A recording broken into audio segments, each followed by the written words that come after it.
Hey everyone, this is Simran. Welcome back to our own YouTube channel IGNOU ई पाठशाला. I hope people are doing well.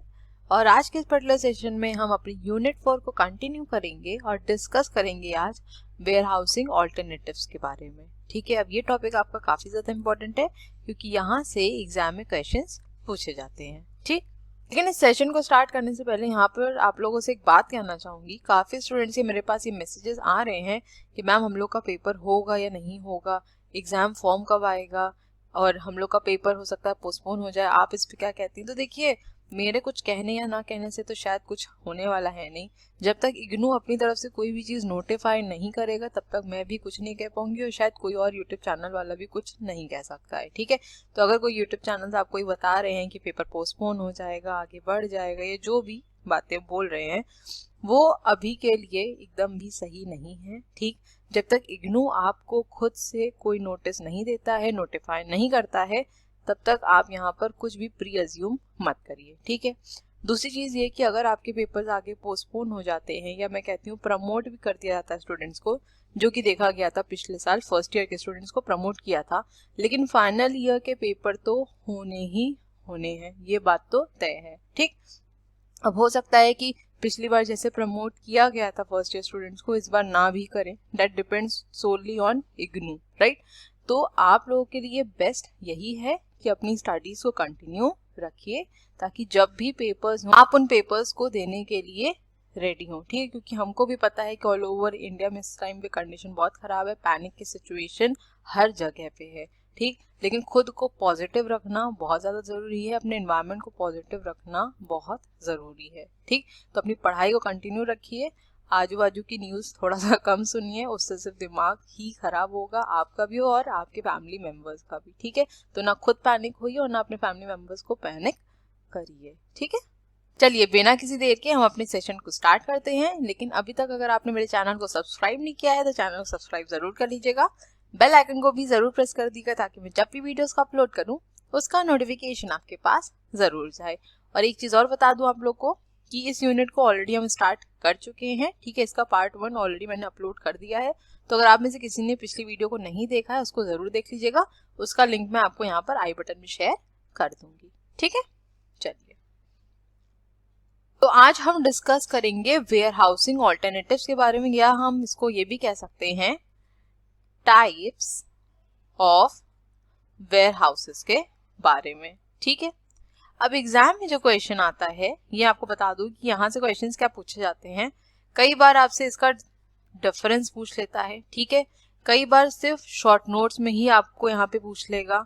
और इस बार जो मैंने देखा था पेपर, आपका जो फेब में पेपर हुआ है दिसंबर वाला, उसमें ना जो आपके 20 मार्क्स का क्वेश्चन था उसमें उन्होंने स्टेटमेंट क्वेश्चन दिया था और उसके साथ आपको उसका आंसर देना था. मतलब एक स्टेटमेंट क्वेश्चन था और उस पर आपको कमेंट देना था. तो इसलिए मैं हमेशा एम्फसाइज करती हूँ कि स्टडी मटेरियल को जरूर पढ़िए. जो आपको इग्नू की तरफ से बुक्स मिल रही हैं वो बहुत ज़्यादा इंपॉर्टेंट है.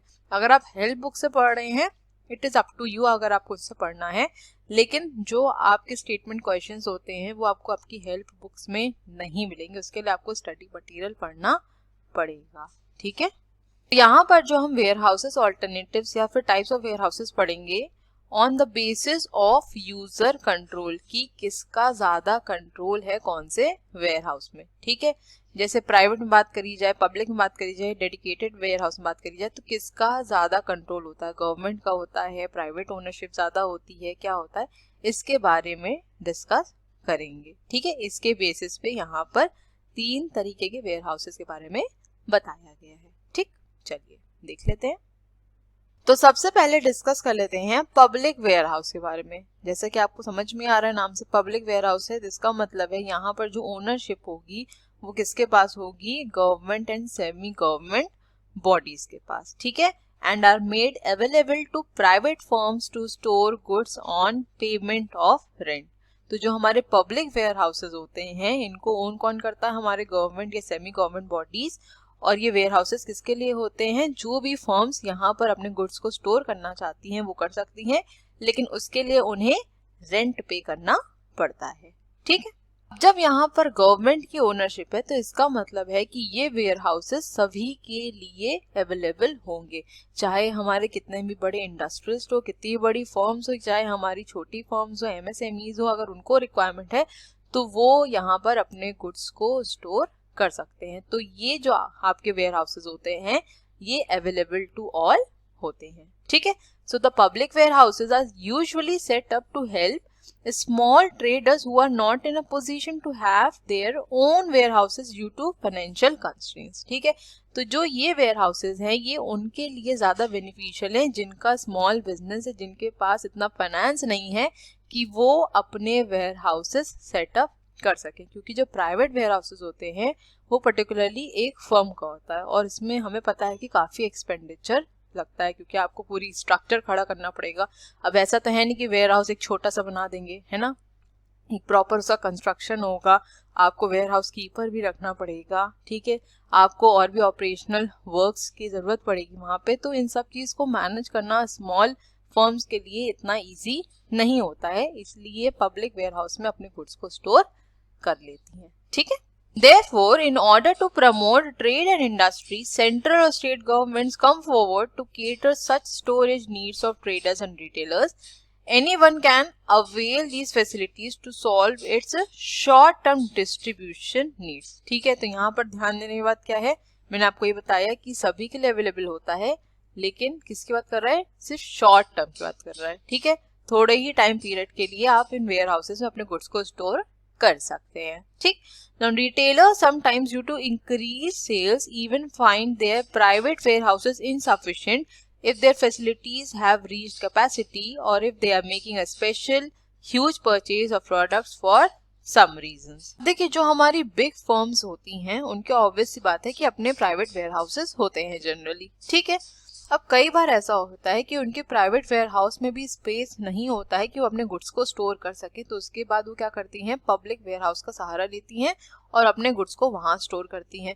या फिर कई बार ऐसा भी होता है कि उन्होंने जो प्रोडक्ट्स परचेज किए हैं वो ज़्यादा क्वांटिटी में परचेज कर लिए हैं, ठीक है, कुछ स्पेशल प्रोडक्ट्स परचेज करे हैं, तो उनको स्टोर करने के लिए भी कभी कभी पब्लिक वेयर हाउस की ज़रूरत पड़ जाती है, ठीक है।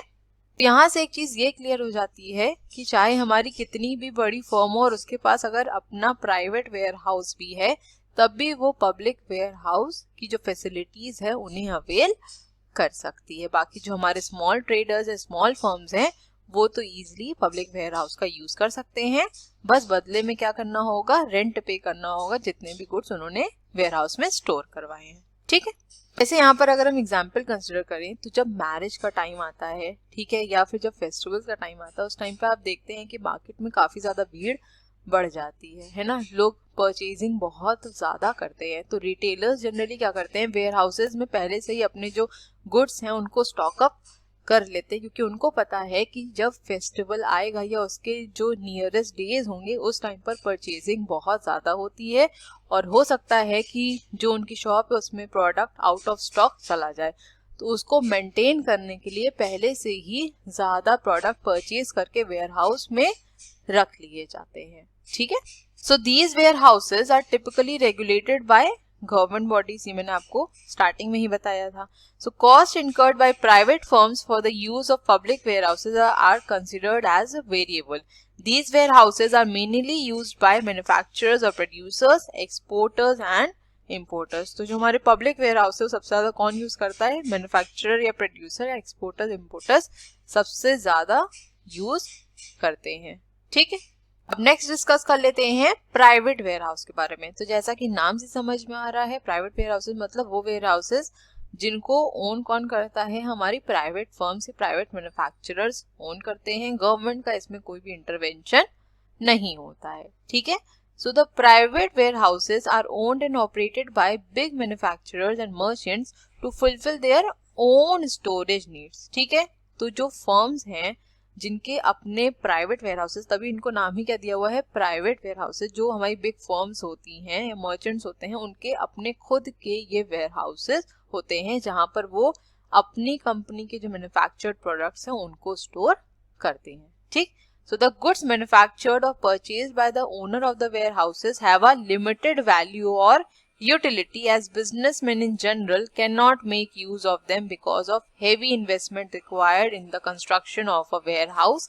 Some big business firms which need large storage capacity on regular basis and who can afford money construct and maintain their private warehouses. देखिए यहाँ पर वही चीज बोल रहा है जो अभी हमने पीछे पब्लिक वेयरहाउस में डिस्कस किया था कि जो हमारी स्मॉल फर्म्स होती हैं उनके पास इतना पैसा नहीं होता, इतना फाइनेंस नहीं होता है कि वो प्राइवेट वेयरहाउस को कंस्ट्रक्ट कर सकें. तो जो भी हमारे बिग मैन्युफैक्चरर्स होते हैं, मर्चेंट्स होते हैं जो इजीली अफोर्ड कर सकते हैं कंस्ट्रक्ट करना, ठीक है, वही यहाँ पर प्राइवेट वेयरहाउसेस बनाते हैं और अपने गुड्स को उसमें स्टोर करते हैं. ठीक है. So a big manufacturer or wholesaler may have a network of his own warehouses in different parts of the country.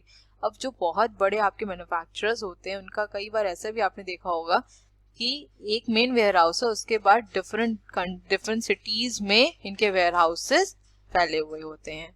ठीक है. तो एक नेटवर्क भी होता है हमारे प्राइवेट वेयरहाउसेस का. ठीक है. अब जैसे यहाँ पर अगर हम प्राइवेट वेयरहाउस के एग्जांपल्स की बात करें कि कौन प्राइवेट वेयरहाउसेस को यहाँ पर कंस्ट्रक्ट करता है, किनको जरूरत पड़ती है, तो सबसे पहले बोल रहा है that warehouses constructed by farmers और प्रोड्यूसर्स नियर देयर फील्ड और प्लेस ऑफ वर्क. ठीक है. तो जो हमारे फार्मर्स हैं जो खेत में काम करते हैं, तो वो जितना भी आपका एग्रीकल्चर प्रोडक्ट्स को बनाते हैं उनको स्टोर करने के लिए भी कुछ जगह चाहिए होती है. ठीक. तो वो प्राइवेट वेयरहाउसेस को कंस्ट्रक्ट करते हैं. दूसरा है हमारा warehouses owned and managed by wholesalers retailers close to their selling centres. तो जो हमारे होलसेलर्स रिटेलर्स होते हैं वो भी वेयरहाउस को कंस्ट्रक्ट करते हैं अपने सेलिंग सेंटर्स के पास में. ठीक. नेक्स्ट है हमारा warehouses constructed by manufacturers near their production unit, ताकि वो इजिली गुड्स को या रॉ मटेरियल्स को एक जगह से दूसरी जगह ट्रांसफर कर सकें. ठीक है. नेक्स्ट है हमारा warehouses taken on rent by retail stores. काफी रिटेल स्टोर्स वेयरहाउसेस को रेंट पे भी लेते हैं. और लास्ट है हमारा रिटेलर्स में have several regional warehouses to cater the needs of their stores. जैसे यहाँ पर अगर हम स्टोर्स की बात करें तो आपका बिग बाजार हो जाता है. ठीक है. वी मार्ट है. ठीक है. रिलायंस का है. ठीक है. ऐसे काफी स्टोर्स हैं जिनके बारे में हम सब जानते हैं और ये ऑल ओवर इंडिया अवेलेबल होते हैं. ठीक है. तो अपने अपने स्टोर्स की नीड को फुलफिल करने के लिए भी ये रीजनल वेयरहाउसेस की जरूरत इनको पड़ती है. ठीक है. अब अगर आपकी प्लेस में अगर किसी प्रोडक्ट की रिक्वायरमेंट है तो वो कोशिश यही करेंगे ना कि या तो हमारी उसी प्लेस पे ही वेयरहाउस हो या उसके नियरेस्ट हो. वैसा तो है नहीं कि हम बहुत दूर जाएंगे उस प्रोडक्ट को लेने के लिए. ठीक है. तो इसलिए रीजनल वेयरहाउसेस को भी सेट किया जाता है और प्राइवेट वेयरहाउसेस इसीलिए फॉर्म भी करे जाते हैं. ठीक. आई होप जितना हमने अभी तक डिस्कस किया आपको वो क्लियर हो गया होगा. नेक्स्ट अब बात कर लेते हैं हम पब्लिक वेयरहाउस और प्राइवेट वेयरहाउस के बीच में डिफरेंस की. ठीक है. ये डिफरेंस इंपॉर्टेंट है क्योंकि एग्जाम में डिफरेंस पूछा जाता है और आपकी बुक में प्रॉपरली डिफरेंस नहीं दिया हुआ है. तो जिस तरीके से जो फॉर्मेट में मैंने आपको ये डिफरेंस दिया है इसी तरीके से कोशिश करिएगा एग्जाम में लिख के आइएगा. ठीक. तो सबसे पहले पॉइंट ऑफ डिफरेंस की बात करें तो वो है हमारा इन्वेस्टमेंट. पब्लिक वेयरहाउस की बात करी जाए तो ऑब्वियस सी बात है कि यहाँ पर जो भी फर्म्स अपने गुड्स को स्टोर करती हैं उनको कोई भी इन्वेस्टमेंट करने की जरूरत नहीं होती है क्योंकि पब्लिक वेयरहाउसेस को कौन ओन करता है? हमारी government and semi government bodies. ठीक है. तो वेयरहाउस में जो भी फैसिलिटीज की जरूरत है, जो भी इक्विपमेंट्स की जरूरत है, जो भी स्टाफ को रखने की जरूरत है, वो सब कौन करता है? वो सब गवर्नमेंट ही करती है. ठीक है. So there is no capital investment needed which ensures the money won't get directed away from other essential business aspects. तो जो भी हमारी फर्म्स हैं उनका यहाँ पर सबसे बड़ा बेनिफिट यही है कि उनको कुछ भी इन्वेस्टमेंट करने की ज़रूरत नहीं होती है. जो भी इन्वेस्टमेंट करना है वो सिर्फ और सिर्फ गवर्नमेंट या सेमी गवर्नमेंट बॉडीज ही करेंगी. ठीक है. अब नेक्स्ट अगर बात करी जाए प्राइवेट वेयरहाउस की तो ऑब्वियस सी बात है कि यहाँ पर इन्वेस्टमेंट हमारा हाई होगा क्योंकि गवर्नमेंट का कोई भी इंटरवेंशन नहीं होता है. जो हमारी बिग मैन्युफैक्चरर्स होते हैं, मर्चेंट्स होते हैं, वही प्राइवेट वेयरहाउस को ओन करते हैं. ठीक है. तो सारा कुछ अरेंजमेंट इन्हें खुद ही करना पड़ेगा. ठीक. जो हमें इक्विपमेंट्स की ज़रूरत है, सेफ्टी इक्विपमेंट्स चाहिए, हमें इन्वेंट्री की ज़रूरत है, कैपिटल की ज़रूरत है, इन सब चीज़ को जो फर्म्स हैं हमारी उनको खुद ही मैनेज करना पड़ेगा. ठीक है. अब नेक्स्ट पॉइंट है हमारा प्रॉपर्टी टैक्स, ठीक है। तो जहां पर हमने कुछ इन्वेस्टमेंट ही नहीं करा है तो ऑब्वियस सी बात है कि वहां पर कस्टमर्स कोई भी प्रॉपर्टी टैक्स नहीं देंगे। लेकिन प्राइवेट वेयर हाउसेस की बात करी जाए तो यहाँ पर हमने हैवी इन्वेस्टमेंट किया है, ठीक है, वेयर हाउस को स्टैब्लिश किया है, उसको कंस्ट्रक्ट किया है, तो ऑब्वियस सी बात है कि यहाँ पर हमारा प्रॉपर्टी टैक्स इम्पोज होगा, ठीक। So public storage space for customers, there are no taxation obligations. The primary responsibility rests with these expenses, ठीक। Real estate taxes are a massive cost on companies that own massive warehouses. Failing to pay prompt taxes contributes to penalties and fines, increasing prices more, ठीक है। तो जो public where houses हैं उनको तो जरूरत नहीं है, लेकिन जो प्राइवेट वेयर हाउसेज हैं वो भी सी बात है, जो हमारी बिग मैन्युफैक्चरर्स हैं उन्होंने ही कंस्ट्रक्ट किए हैं, ठीक है, तो उनको इसके चार्जेस देने पड़ेंगे और अगर वो टैक्स नहीं दे पाते हैं तो पेनाल्टीज और फाइन्स इम्पोज किए जाते हैं उन पे, ठीक है। So this kind of exposure can cause significant problems in severe financial conditions that can be complicated, ठीक है। तो यहाँ पर पूरा इन्वेस्टमेंट हमारा है तो टैक्स भी हमको पे करना पड़ेगा, टैक्स नहीं पे कर पाएंगे तो पेनाल्टीज और फाइन्स इम्पोज होंगे और कहीं ना कहीं इससे फाइनेंशियल कंडीशन भी हमारी कॉम्प्लिकेटेड हो सकती है, ठीक है। नेक्स्ट पॉइंट है हमारा रिस्क एंड कंट्रोल। तो ऑब्वियस सी बात है कि जहां पर इन्वेस्टमेंट हुआ है वहीं पर रिस्क भी ज्यादा है और रिस्क है तो ऑब्वियस सी बात है कंट्रोल भी वही होगा, ठीक। तो पब्लिक वेयर हाउसेस की बात करें तो यहाँ पर कस्टमर के पॉइंट ऑफ व्यू से रिस्क कुछ भी नहीं है, रिस्क मिनिमम है क्योंकि गवर्नमेंट की ओनरशिप यहाँ पर एग्जिस्ट करती है। लेकिन प्राइवेट वेयर हाउसेस की बात करी जाए तो more risk of obsolescence due to changes in the demand owned and controlled by private individuals, ठीक। आई होप ये पॉइंट तो क्लियर हो गया होगा। नेक्स्ट पॉइंट है हमारा फ्लेक्सिबिलिटी। तो फ्लेक्सिबिलिटी की अगर बात करी जाए तो public warehouses are flexible in nature if we compare it with private warehouses and the reason is कि पब्लिक वेयर हाउसेज हर जगह पर अवेलेबल होते हैं, ठीक है, और जो हमारे बिजनेस फर्म्स हैं, स्मॉल बिजनेस फर्म हो या बिग बिजनेस फर्म्स हो, वो इजिली अवेल कर सकती हैं, ठीक है। जहां पर भी उनका बिजनेस सेटअप है वो उसके नियरेस्ट वेयर हाउस में अपने गुड्स को स्टोर कर लेती हैं, ठीक। लेकिन प्राइवेट वेयर हाउसेज के साथ ये सीन नहीं हो पाता है। वजह उसकी ये है कि मान लेते हैं कि कोई एक बिजनेस फर्म है ये, ठीक है, ये कोई बिजनेस फर्म है और इसने एक वेयर हाउस यहाँ पर अपना कंस्ट्रक्ट कर रखा है, ठीक। अब ये बिजनेस फर्म चाहती है ये किसी और कंट्री में जाकर अपनी एक यूनिट को और सेटअप करे, ठीक। अब कोई और यूनिट को अगर हमें सेटअप करना है, एक्सपैंड करना है, एक नया आउटलेट ओपन करना है तो हमें इस यूनिट के लिए भी तो एक वेयर हाउस की जरूरत पड़ेगी। अब फिर से हमें क्या करना पड़ेगा, इस वेयर हाउस को कंस्ट्रक्ट करना पड़ेगा। तो रीलोकेट करने में बहुत ज्यादा दिक्कत आती है, हमको फिर से उतना इन्वेस्टमेंट करना पड़ जाता है। लेकिन पब्लिक वेयर हाउसेज में ऐसा नहीं होता क्योंकि ये already all over country available होते हैं पहले से, ठीक है। तो public warehousing offers a great deal of flexibility since typical lease agreements only require a 30 to 60 days notice before moving.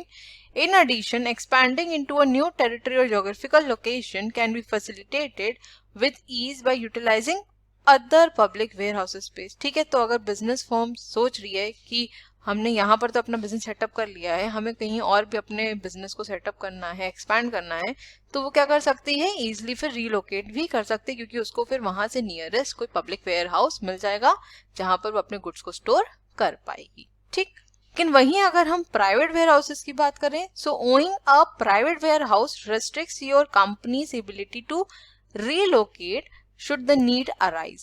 It can take a great deal of time and effort to sell a privately held warehouse facility, find a new location and build to suit your needs, ठीक है। तो मैंने आपको बताया कि अगर हमें नया आउटलेट ओपन करना है तो फिर हमें वेयर हाउस की जरूरत पड़ेगी, फिर हमें वहां पर कंस्ट्रक्ट करना पड़ेगा अकॉर्डिंग टू आवर नीड। तो इन्वेस्टमेंट यहाँ पर बहुत ज्यादा हो जाएगा, इसलिए ये इतना ज्यादा फ्लेक्सिबल नहीं होता है पब्लिक वेयर हाउस से अगर कंपेयर करें, ठीक। आई होप आप लोग को डिफरेंस क्लियर हो गया होगा पब्लिक वेयर हाउस और प्राइवेट वेयर हाउसेस बीच में। और अगर सेशन अच्छा लग रहा है तो प्लीज लाइक जरूर कर दीजिएगा। चलिए चलते हैं नेक्स्ट स्लाइड की तरफ। अब नेक्स्ट डिस्कस कर लेते हैं कॉन्ट्रैक्ट वेयर हाउसेस के बारे में, जिसको हम डेडिकेटेड वेयर हाउस भी कहते हैं, ठीक है।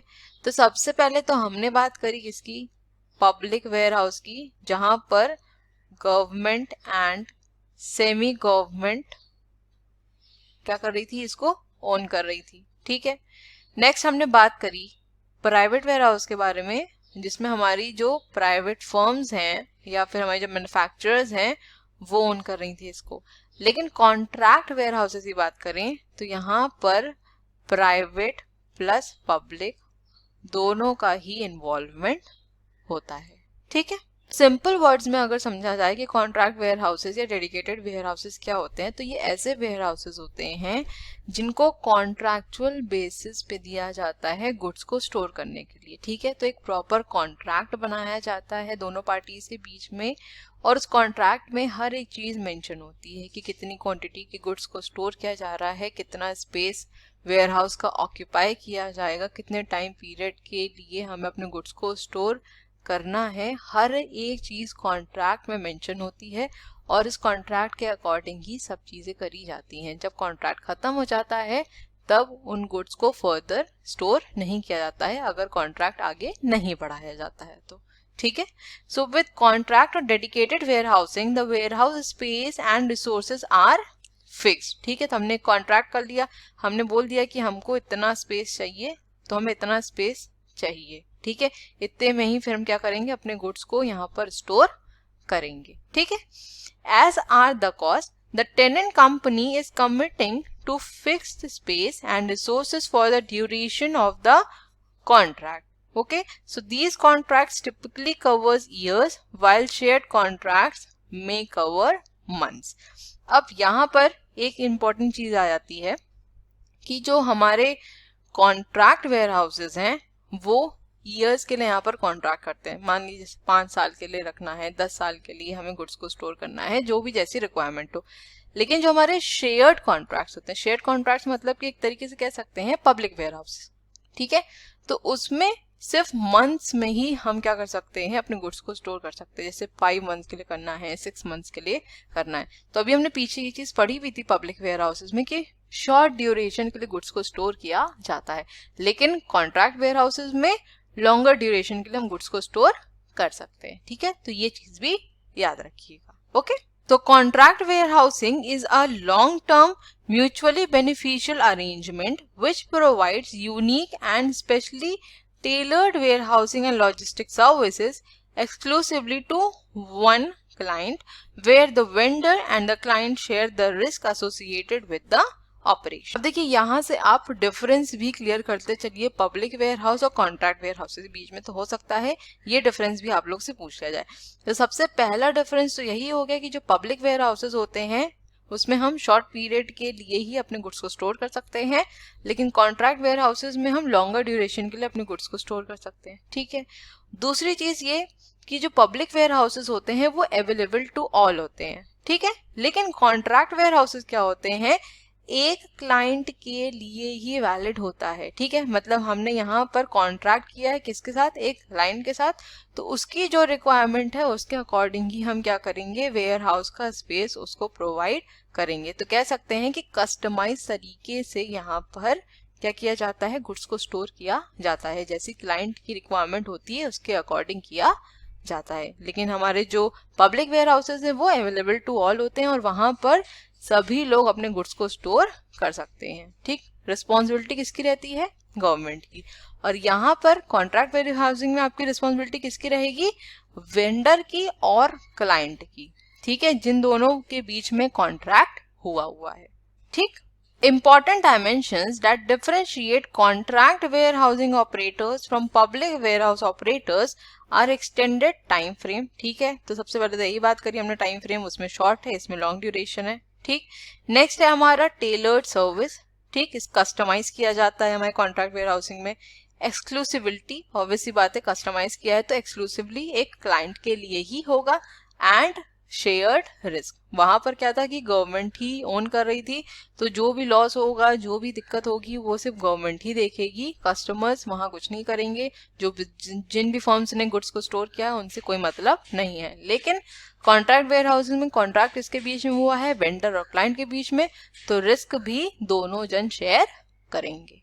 ठीक, आई होप इतना आप लोगों को क्लियर हुआ होगा। अब नेक्स्ट पॉइंट यहाँ पर बोल रहा है that contract warehousing can also apply to just part of warehouse. ठीक है, ऐसा भी हो सकता है कि मान लेते हैं कि ये एक वेयर हाउस है, ठीक, और हमने यहाँ पर कॉन्ट्रैक्ट किया कि हम आपको सिर्फ इतना स्पेस देंगे, ठीक है, तो अब हमारा जो इतना स्पेस है ये क्या हो गया, ये बुक हो गया।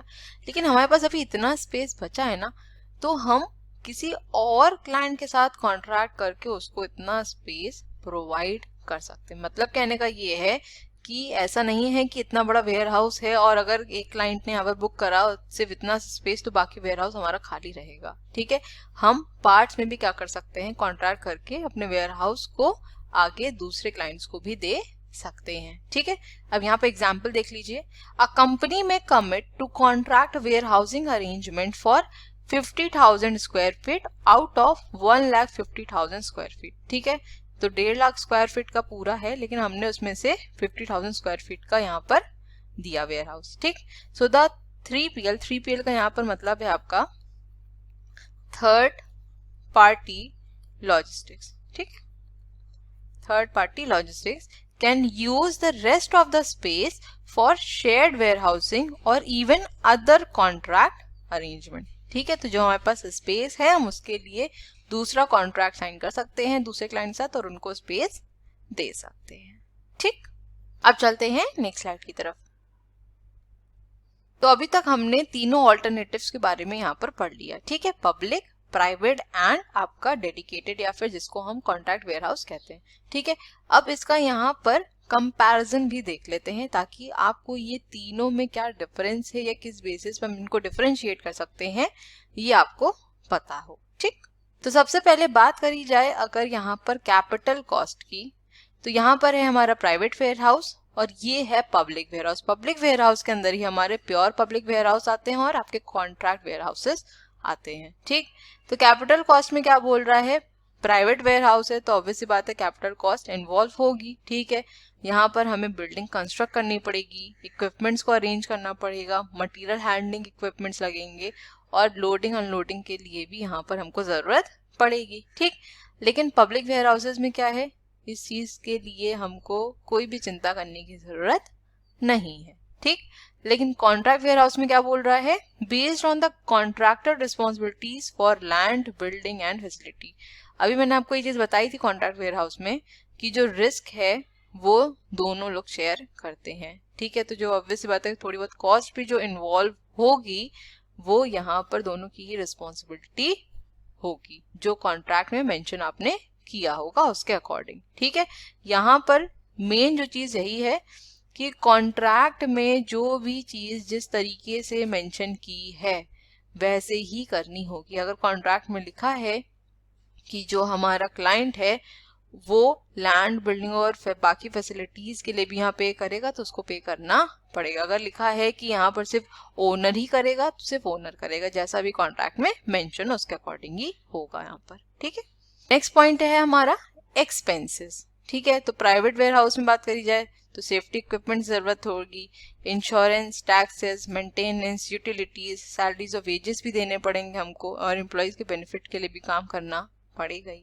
ठीक, पब्लिक वेयरहाउस में अगर बात करें तो per unit cost based on the type of service use, तो जैसी आपने सर्विस यूज करी है पर यूनिट के हिसाब से यहाँ पर आपसे कॉस्ट चार्ज करी जाएगी। ठीक, और आपके कॉन्ट्रैक्ट वेयरहाउसेस में क्या है कि जैसा भी कॉन्ट्रैक्ट में आपके मेंशन हो। ठीक है, नेक्स्ट पॉइंट है हमारा रेट्स और फी। तो प्राइवेट वेयरहाउसेस में तो आपको कोई भी रेट या फी देने की जरूरत नहीं क्योंकि यहाँ पर आप गुड्स को अपने रेंट पे तो रख नहीं रहे हैं, आपका खुद का वेयरहाउस है। ठीक है, तो इसलिए यहाँ पर ये एप्लीकेबल नहीं होगा।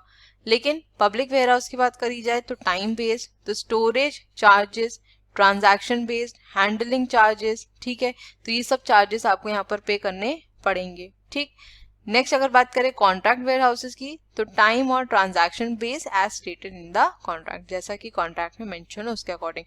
अगर टाइम बेस्ड है तो उसके हिसाब से और अगर ट्रांजैक्शन बेस्ड है तो उसके हिसाब से हमें यहाँ पे फी चार्ज करेंगे। ठीक, लास्ट पॉइंट बात करें रिस्क की तो यहाँ पर ऑब्वियस सी बात है पूरा रिस्क रहेगा। यहाँ पर गवर्नमेंट देखेगी जो भी वेयरहाउस अग्रीमेंट होगा उसके अकॉर्डिंग और यहाँ वेंडर और जो क्लाइंट है दोनों ही रिस्क को कवर करेंगे या फिर जैसा कॉन्ट्रैक्ट में मेंशन हो। ठीक, तो अब नेक्स्ट डिस्कस कर लेते हैं हम advantages of public warehouse. सबसे पहला पॉइंट है हमारा zero capital investment in warehousing. ठीक, तो ये पॉइंट हम स्टार्टिंग से ही पढ़ते आ रहे हैं कि पब्लिक वेयर हाउसेस में जीरो इन्वेस्टमेंट होता है। ठीक, तो आई होप ये पॉइंट तो अब आपको क्लियर हो गई।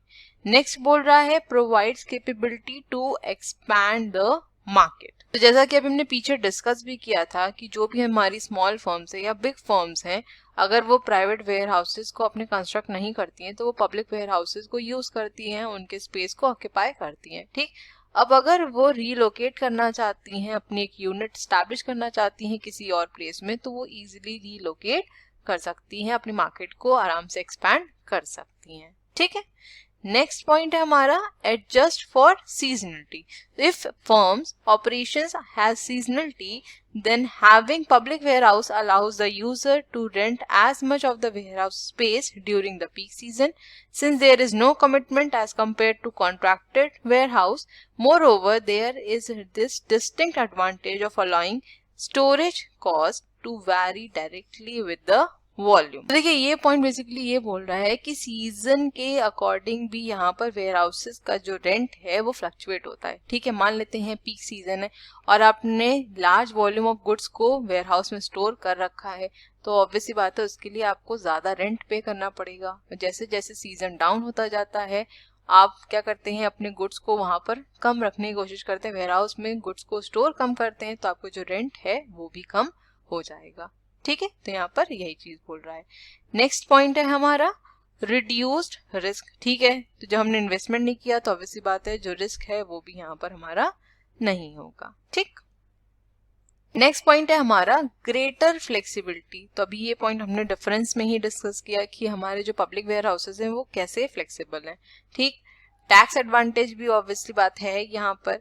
और लास्ट बोल रहा है हमारा specific knowledge of cost for storage and handling. देखिए लास्ट पॉइंट हमारा ये बोल रहा है कि जब भी हम पब्लिक वेयर हाउसेस को यूज करते हैं तो यहाँ पर हमको पूरी नॉलेज होती है कि कितने गुड्स हमने स्टोर किया और क्या उसकी हैंडलिंग कॉस्ट है। हैंडलिंग कॉस्ट का मतलब है कि हमने गुड्स को लोड करवाया, अनलोड करवाया, वेयर हाउस तक पहुंचाया, तो उसके बीच में जो भी आपकी कॉस्ट लगती है वो हैंडलिंग कॉस्ट होती है। ठीक है, लेकिन वही अगर हम प्राइवेट वेयर हाउस से कंपेयर करें तो प्राइवेट वेयर हाउस तो वही है ना जो फर्म्स खुद ओन कर रही हैं, तो अपने गुड्स को स्टोर करती जाती हैं और गुड्स को फिर अपनी जब जरूरत पड़ती है तो उसको अपने जो कैरियर है उस पर लोड करके जहाँ भी डेस्टिनेशन पॉइंट है वहां तक पहुंचाती हैं। अब ये सब करने में क्या होता है, प्राइवेट वेयर हाउसेस को उनको आइडिया नहीं मिल पाता, उनको एग्जैक्टली पता नहीं होता है कि उनकी स्टोरेज कॉस्ट कितनी थी, उनकी हैंडलिंग कॉस्ट कितनी थी। लेकिन पब्लिक वेयर हाउस के थ्रू हमको ये पता चल सकता है, क्योंकि हम यहाँ पे क्या करते हैं, रेंट पे करते हैं, तो हमको पूरी नॉलेज होती है कि कितने गुड्स को हमने स्टोर किया है, कितनी क्वांटिटी के गुड्स को स्टोर किया है और हमारी हैंडलिंग कॉस्ट क्या आई है। ठीक है, so when a company uses a public warehouse, इसका मतलब वेयर हाउस है, ठीक है, it knows how much exactly is spent on storage and handling cost since the monthly bill displays all necessary information. ठीक है, जो bill है वो सब कुछ बता देता है। Now this allows the user to forecast costs for each different levels of activity. On the other hand, firms that operate their facilities often find it difficult to determine the fixed and the variable cost exactly. ठीक है, अब next discuss कर लेते हैं disadvantages of public warehouse. तो सबसे पहला point है हमारा communication problem. So there is potential problem of incompatible computer terminals and system. They may not have another terminal just to suit the needs of just one customer. Thus, the lack of standardization in contractual agreements make communication regarding contractual obligation difficult. सीधी बात है कि अगर ये हमारा public warehouse में हमने बोला है कि अवेलेबल टू ऑल है, तो सभी के नीड्स को फुलफिल करेगा और उसके अकॉर्डिंग अपने ऑपरेशंस और फंक्शंस को डिजाइन करेगा। ठीक, अब पब्लिक वेयर हाउस हमारा कॉन्ट्रैक्चुअल वेयर हाउस तो बन नहीं जाएगा कि यहाँ पर अगर हमने एक कस्टमर है उसकी नीड के अकॉर्डिंग हम यहाँ पर टर्मिनल सेट करेंगे, उसके अकॉर्डिंग अपनी फंक्शनिंग और ऑपरेशंस करेंगे। ठीक है, तो इसकी वजह से कहीं ना कहीं कम्युनिकेशन प्रॉब्लम क्रिएट हो जाती है। ठीक है, नेक्स्ट पॉइंट है हमारा लैक ऑफ स्पेशलाइज्ड सर्विस। ठीक है, तो अवेलेबल टू ऑल है तो ऑब्वियस सी बात है कि स्पेशलाइज्ड सर्विस यहाँ पर प्रोवाइड नहीं करी जाएगी। जो सबको फैसिलिटी दी जा रही है वही फैसिलिटी आपको भी यहाँ पर दी जाएगी। ठीक, सो स्पेसेस और specialised services need it may not always be available in the specific location. Most public warehouse facilities provide local service which may not be useful for big MNC who require more specialized service. ठीक है, तो जो हमारी बड़ी MNCs होती है, बड़े manufacturers होते हैं, उनको स्पेशलाइज सर्विस की ज़रूरत होती है, उनको उतना स्पेस चाहिए. ठीक है, वर्किंग कंडीशन आपकी अच्छी होनी चाहिए वेयर हाउस की. तो बहुत से फैक्टर्स होते हैं. ठीक, तो वो जल्दी प्रेफर नहीं करते हैं पब्लिक वेयर हाउस को. ठीक है, और लास्ट पॉइंट है इसमें, स्पेस में नॉट बी अवेलेबल. ठीक, सीधी बात है, सबको यहाँ पर जगह मिलेगी. तो जब सबको यहाँ पर जगह मिलेगी तो ज़रूरी नहीं है कि कभी हमको स्पेस यहाँ पर मिल जाए अपने गुड्स को स्टोर करने के लिए. ठीक, so public warehouse space may not be available when and where a firm wants it. Shortage of space can happen in some places specially during the peak season. Peak season में warehouses जल्दी full हो जाते हैं and this may affect the firms adversely. ठीक है, I hope बहुत ही basic point थे, एकदम क्लियर हो गए होंगे. नेक्स्ट डिस्कस कर लेते हैं advantages of private warehouse. अब आप कहोगे कि मैम प्राइवेट वेयर हाउसेस के तो दिए ही नहीं है एडवांटेजेस. आई नो नहीं दिए हैं, बट अगर हम पढ़ लेंगे तो उसमें कोई बुराई नहीं है और बहुत ही इजी पॉइंट्स हैं, आपको आगे आंसर्स को लिखने में काफ़ी ज़्यादा हेल्प करेंगे ये. ठीक है, तो प्राइवेट वेयर हाउस के सबसे पहले एडवांटेज की बात करें तो डिग्री ऑफ कंट्रोल किसके पास रहता है, पूरा हमारे जो प्राइवेट इंटरप्राइजेज हैं, प्राइवेट फर्म्स हैं, उनके पास रहता है. ठीक, फ्लेक्सिबिलिटी की अगर बात करी जाए तो इनके पास कंट्रोल ज़्यादा रहता है लेकिन रीलोकेट करने में थोड़ी दिक्कत होती है. ठीक, नेक्स्ट बात है हमारी less costly in long term. Obvious सी बात है कि आज अगर आपने कंस्ट्रक्शन कर लिया, ये बिल्डिंग तो आपने एक बार यहाँ पर कंस्ट्रक्ट करके खड़ी कर दी और ये आपको फिर लाइफ टाइम हेल्प करेगी, लाइफ टाइम आपको पैसा देगी. तो ये वन टाइम इन्वेस्टमेंट होता है, इसीलिए कॉस्टली पड़ता है. ठीक, नेक्स्ट पॉइंट है हमारा better use of human resources. देखिए, जब भी हम अपने वेयर हाउस में किसी पर्सन को अगर अपॉइंट करेंगे तो हम उसकी टेक्निकल एबिलिटी पे बेसिस पे उसको अपॉइंट करेंगे, उसके प्रायर एक्सपीरियंस के बेसिस पर अपॉइंट करेंगे. ठीक है, तो एक तरीके से कह सकते हैं कि हम यहाँ पर जो बेस्ट ह्यूमन रिसोर्स है उसको अपॉइंट करने की कोशिश करेंगे. ठीक है, so there is greater care in handling and storage when the firm's own workforce operates the warehouse. This means that the company can utilize the expertise of its technical specialist. ठीक है, अब next point है हमारा tax benefit. अभी हमने एक tax वाला point पढ़ा था प्रॉपर्टी टैक्स का, जहाँ पर हमने पढ़ा था प्राइवेट वेयर हाउस के लिए कि आपको प्रॉपर्टी टैक्स पे करना ही पड़ेगा और अगर आप नहीं पे कर पाते हैं तो पेनाल्टीज इम्पोज होती हैं. ठीक, लेकिन यहाँ पर बात कर रहा है टैक्स बेनिफिट की. ठीक है, तो जो बिल्डिंग इक्विपमेंट्स हमारे डिप्रिशिएट करते हैं उसके रिगार्डिंग भी यहाँ पर कुछ अलाउंसेस दिए जाते हैं, तो टैक्स बेनिफिट यहाँ पे हो जाता है. ठीक, और लास्ट पॉइंट है हमारा इंटैंजिबल बेनिफिट्स. इंटैंजिबल बेनिफिट्स कह सकते हैं कि यहाँ पर गुडविल के कॉन्टेक्स्ट में बात कर रहे हैं. ठीक है, so when a firm distributes its products through a private warehouse it gives the customer a sense of permanence and continuity of business operations. The customer perceives the company as a stable, dependable and lasting supplier of the product. Obvious बात है, अगर आप एक ware house खुद own कर रहे हैं, वही प्रोडक्ट्स को आप उन वेयर हाउस में स्टोर कर रहे हैं, तो कस्टमर के दिमाग में एक इमेज बन जाती है कि जो हमारी कंपनी है वो स्टेबल है, हम उसके ऊपर डिपेंड कर सकते हैं, उसके ऊपर रिलाय कर सकते हैं और वो सिमिलर प्रोडक्ट्स आगे सेल करती रहेगी. तो यहाँ पर बेसिकली बात हो रही है गुडविल की. ठीक है, अब नेक्स्ट डिस्कस कर लेते हैं आपके प्राइवेट वेयर हाउसेस के डिसएडवांटेज. ठीक है, तो lack of flexibility. I hope ये पॉइंट अब यहाँ से तो क्लियर हो गया होगा कि यहाँ पर किस फ्लेक्सिबिलिटी की बात कर रहा है. ठीक, हाई अपॉर्चुनिटी कॉस्ट. ऑब्वियस सी बात है कि यहाँ पर रिस्क भी ज्यादा है और अपॉर्चुनिटी कॉस्ट भी बहुत ज्यादा इन्वॉल्व होती है. ठीक है, नेक्स्ट पॉइंट है हमारा low rate of return. Since the rate of return is about the same as the firm's other investment, most companies find it advantageous to use a combination of public and private warehousing. It is best to use private warehousing to handle the basic inventory level required for the least cost logistics in the market where the volume justifies ownership.